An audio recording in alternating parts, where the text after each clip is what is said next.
ప్రేక్షకులందరికీ నమస్కారం. ఈరోజు మన స్టూడియోలో ప్రముఖ ఆధ్యాత్మికవేత్త శ్రీచక్ర ఉపాసకులు మణికంఠ శర్మ గారు మనతో ఉన్నారు. గురువుగారితో మాట్లాడేద్దాం. నమస్కారం గురువుగారు. పరమేశ్వరార్పణమస్తు. జూన్ మాసంలో మేషరాశి వారి పరిస్థితి ఏ విధంగా ఉండబోతుంది? ఏ విధమైన రెమెడీస్ చేసుకోవాలంటారు ఈ నెల? ముందుగా మేషరాశి వారి గురించి తెలుసుకునేటప్పుడు అశ్విని నక్షత్ర 4 పాదాలు, భరణి నక్షత్ర 4 పాదాలు, అదేవిధంగా కృత్తికా నక్షత్రం మొదటి పాదం వారు మేషరాశిలోకి విచ్చేస్తారు. మేషరాశి వారికి తాము మానసికంగా ఇబ్బంది పడుతూ మేధా సంపత్తు అంటే పక్క వాళ్ళందరూ కూడా ఇతను నమ్ముతారు, ఇతని మీద ఇతను నమ్మకం ఉండదు. పక్క వాళ్ళ నమ్మకాన్ని ఇతను నిజం చేసుకోవడానికి కష్టపడాలి. అతను మనకి వీళ్ళు విలువ ఇచ్చారు కదా, ఈ విలువను మనం కాపాడుకోవాలి కదా అనేటువంటి వ్యవస్థలోనే మేషరాశి వారు నడుస్తూ ఉంటారు. ఆడవారు సంతానయుక్తంలో ఎవరైతే ఉన్నారో వాళ్ళు చాలా జాగ్రత్తగా ఉండాలి. అదేవిధంగా వివాహం కావాల్సిన వారు, సంతానం కోసం చూస్తున్న వారు, వీరు ముగ్గురు చాలా జాగ్రత్తగా ఈ యొక్క నెలంతా కూడా ఉండాలి. వాస్తవానికి మేషరాశి వారికి ఏలినాటి శని, అర్ధాష్టమ శని ఈ రెండూ కూడా కలియుక్తంతో నడుస్తూ ఉన్నాయి. కాబట్టి శనీశ్వరుడు ఇబ్బంది పెట్టేటువంటి అవకాశం ఉండదు. నీ కర్మను అనుసరించి ఎంతవరకు ఇబ్బంది పెట్టాలో అంతవరకు ఇబ్బంది పెడుతూ ఉంటారు. తదనంతరం విద్యార్థులు ఎవరైతే ఉన్నారో వారికి ఆశించిన ఫలితాలు లభిస్తాయి. రాజకీయంలో ఉన్నటువంటి వారికి మంచి అవకాశం అనేటువంటిది లభిస్తూ ఉంటుంది. అంతేకాకుండా మీరు ఊహించినటువంటి పదవి మీకు కట్టబెడతారు. ఇక సినీ రంగంలో ఉన్నటువంటి వారికి అంత ఆశాజనకంగా ఉండదు. సాంఘిక సాంస్కృతిక కార్యక్రమంలో ఉన్నటువంటి వారు కూడా మీ కష్టానికి ఫలితం లభించదు. అయితే ఎవరైతే విదేశాలు వెళ్దాం అనుకుంటున్నారో వారికి మంచి అవకాశాలు అనేవి లభిస్తూ ఉన్నాయి. ఎవరైతే విదేశ యోగంలో ఇప్పటి వరకు కూడా ప్రయత్నించి ఓడిపోయినటువంటి వారికి మంచి అవకాశం ఈ నెల అని చెప్పచ్చు. ఎక్కడైతే భూ సంబంధిత రియల్ ఎస్టేట్ కానీ లేదా స్టాక్ మార్కెట్లో కానీ వ్యాపారం చేద్దాం అనుకున్న వారికి కానీ అంత ఫలితాలు ఉండవు. ఏలినాటి శని ప్రభావం వల్ల కాస్త ఇబ్బందిదాయకంగా నడుస్తూ ఉంటుంది. మీ చేతితో ధనం ఇవ్వడం వల్ల అతను నష్టపోతాడు, మీరు నష్టపోతారు. మీరు ధనం తెచ్చుకునే అవకాశం లేదు. కాబట్టి ధన సంబంధిత వ్యవస్థలో కొన్ని రెమెడీలు చెప్తాను, అవి పూర్తి చేసుకోండి. ఆరోగ్యపరంగా కూడా కీళ్ళకు సంబంధించి, మోకాళ్ళకు సంబంధించిన వ్యాధులు అనేటువంటి ఏర్పడుతూ ఉంటాయి. అంతేకాకుండా బ్రీత్ తీసుకుంటున్నప్పుడు ఛాతిలో నొప్పి వచ్చేటువంటి అవకాశాలు ఈ నెలలో చూస్తూ ఉంటారు మేషరాశి వారు.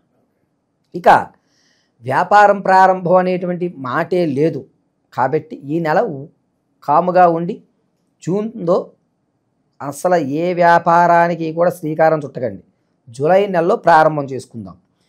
ఎవరైతే భార్యాభర్తల మధ్య కీచులాట్లు ఉంటాయో వారు ఈ నెల కూడా అలాగే నడుస్తుంది. మధ్య వ్యక్తి రాడు, అలాగని చెప్పి మీరిద్దరూ కూడా కాంప్రమైజ్ అయ్యే అవకాశం లేదు. కోర్టు కానీ ఆకస్మికమైనటువంటి ధనం కానీ ఎవరైతే ఉంటుందో దారి అయితే కనబడుతుంది, కానీ నమ్మకస్తులు కాదు అని మీరే అతన్ని నమ్మరు. ఇక ఈ యొక్క మేషరాశి వారికి ఏలినాటి శని ప్రభావం వల్ల ఎప్పుడూ చూడనటువంటి కొత్త శివ దర్శనం అనేటువంటిది కావిస్తూ ఉంటారు. అంటే ఎప్పుడూ కూడా అతను శ్రీశైలం వెళ్ళలేదనుకోండి, ఈ సంవత్సరం ఖచ్చితంగా శ్రీశైల దర్శనం గావిస్తూ ఉంటాడు.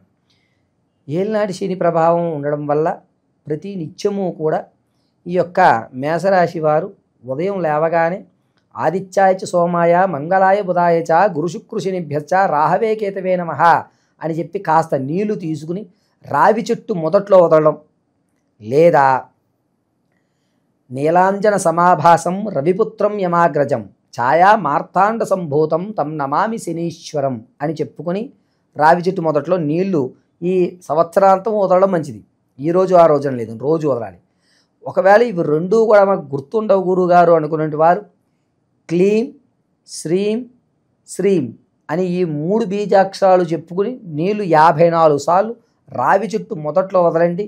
శని ప్రభావం అనేది తగ్గి మంచి ఫలితం అనేటువంటిది ఏర్పడడానికి అవకాశాలు కలబడుతూ మిమ్మల్ని పరమేశ్వరి రక్షిస్తూ ఉంటుంది. ఇక బంగారం, వస్త్రాలు, విలువైనటువంటి వస్తువులు, వీటి పట్ల మీరు ఇప్పటి వరకు ఎలా ఉన్నారో అలాగే ఉండడం, కొత్తగా బంగారాన్ని కానీ కొత్త కొత్త వస్తువులు కానీ కొనేటువంటి అవకాశం ఏర్పడుతుంది. నూతన కార్యక్రమాల్లోకి శ్రీకారం చుడతారు.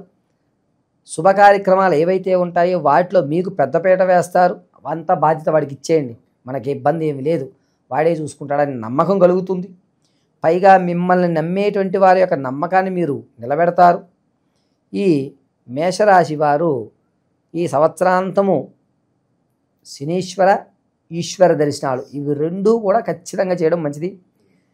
అమావాస్య ముందు వచ్చేటువంటి చతుర్దశి రోజున నల్ల నువ్వులు, తెల్లటి బియ్యం, అంటే మామూలుగా బ్రౌన్ రైస్ అవి కాకుండా తెల్లగా ఉన్నటువంటి బియ్యమే కేజింపావు, నల్ల నువ్వులు కేజింపావు, నల్లటి వస్త్రము, పత్తి గింజలు, అదేవిధంగా పత్తి గింజలు రెండూ కూడా, మేకులు ఒక 5, ఒక నల్ల మూకిడి, ఇటువంటివి ఈ సంవత్సరాంతము కూడా ప్రతి నెల కూడా అమావాస్యకి ముందు వచ్చేటువంటి చతుర్దశి రోజున దానం చేసుకోండి బ్రాహ్మణికి ఇచ్చి.